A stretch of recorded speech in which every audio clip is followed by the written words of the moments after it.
All right, let's get right into it. If you're a parent, a grandparent, a caregiver, you know that feeling. That split second of sheer panic when a child swallows something they shouldn't. It's terrifying. What we're going to do here is take a really dense medical guide and turn it into a clear, simple action plan, so you'll know exactly what to do when those seconds feel like an eternity. This is it.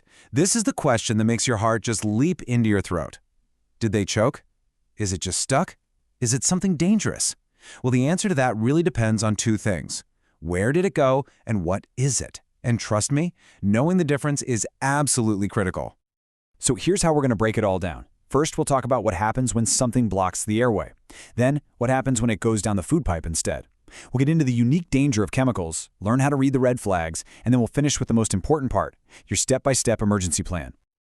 Okay, let's start with the most immediate, life-threatening scenario, an airway blockage.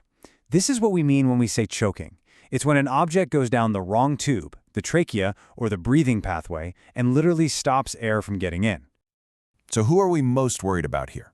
Well, the data points to a very specific window, from about 6 months to 3 years old.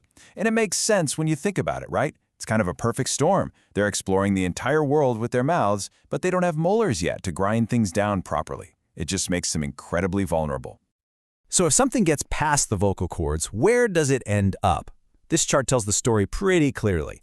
The vast majority, a full 70%, end up down in the bronchi, those little branches that lead into the lungs. And here's a fascinating little detail. It's much more likely to end up in the right bronchus, simply because it's a bit wider and straighter. It's like a more direct path for that little object to fall into. Okay, so how would you even know this is happening?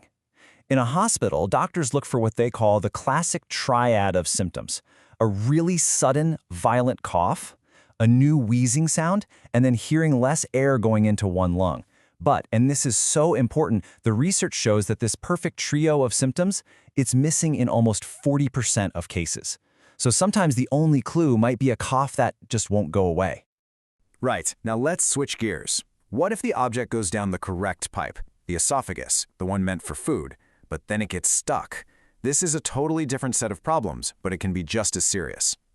So in the emergency room, the big question is, where is it? Is it blocking air, or is it stuck in the food pipe? Turns out, for something flat like a coin, there's a brilliantly simple trick an X-ray can show us that gives the answer right away. And here it is. This is so clever. Look at that. The trachea, or the airway, has these rigid rings of cartilage, so it forces a coin to turn on its side. It shows up on the X-ray as just a thin little line. But the esophagus is soft and flat, so the coin opens up and faces forward, appearing as a perfect circle. Just like that, you know exactly where the problem is. Now, not all swallowed objects are created equal. If that object is a button battery, this becomes a 5-alarm emergency. We're not just worried about a blockage anymore. The battery immediately starts to leak and create an electrical current that can literally burn a hole right through the esophagus in as little as 2 hours. It's one of the most urgent situations a child can face. And the signs here are totally different from choking. Instead of that big, violent cough, the #1 red flag is often drooling.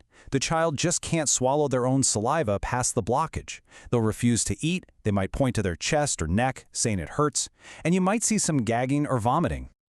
Okay, we've talked about solid objects, but what about liquids? If a child swallows something caustic like a chemical cleaner, it's a whole different ballgame. The danger isn't the blockage. It's a deep, destructive chemical burn. And believe it or not all chemical burns are the same. Alkalis, the stuff in drain cleaners, are particularly nasty. They cause what's called liquefactive necrosis, which basically means it dissolves tissue, letting the chemical burn deeper and deeper.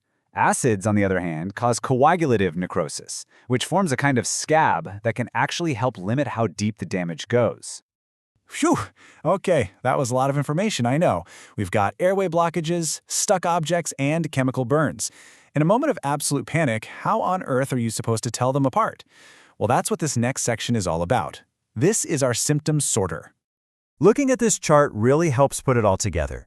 You see a sudden, crazy cough, your brain should immediately think airway. But if the biggest symptom is drooling, you're probably looking at something stuck in the esophagus or maybe a chemical burn. See any burns around the mouth? That's your sign for caustic ingestion, right there. This is how you can start to make sense of the chaos. All right, we've figured out how to spot the problem.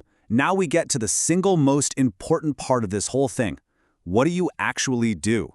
This is your action plan. Before you do anything else, and I mean anything, you have to remember the first rule of all first aid, ABC: airway, breathing, circulation. Is their airway clear? Are they breathing? Do they have a pulse? Every single thing you do next is guided by the answers to those 3 questions. Now, if a child is conscious, but they can't cough, can't breathe, can't make any noise, you have to act. The key is to use the right technique for their age. For an infant under 1 year old, it's a cycle. 5 firm back blows right between the shoulder blades, then turn them over for 5 chest thrusts. For a child over 1, you perform abdominal thrusts, which is what we all know as the Heimlich maneuver.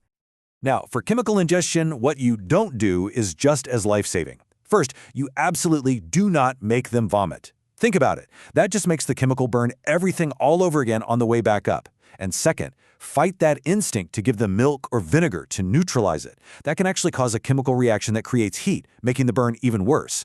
Your only job is to get them to an emergency room as fast as you possibly can. So after all of this, what's the one thing you need to remember above all else? It's this one simple phrase they drill into you in medical training. First, protect the airway, always. In the middle of the noise and the panic, the one question that matters most is, can they breathe? Because focusing on that, in that critical moment, is what changes everything.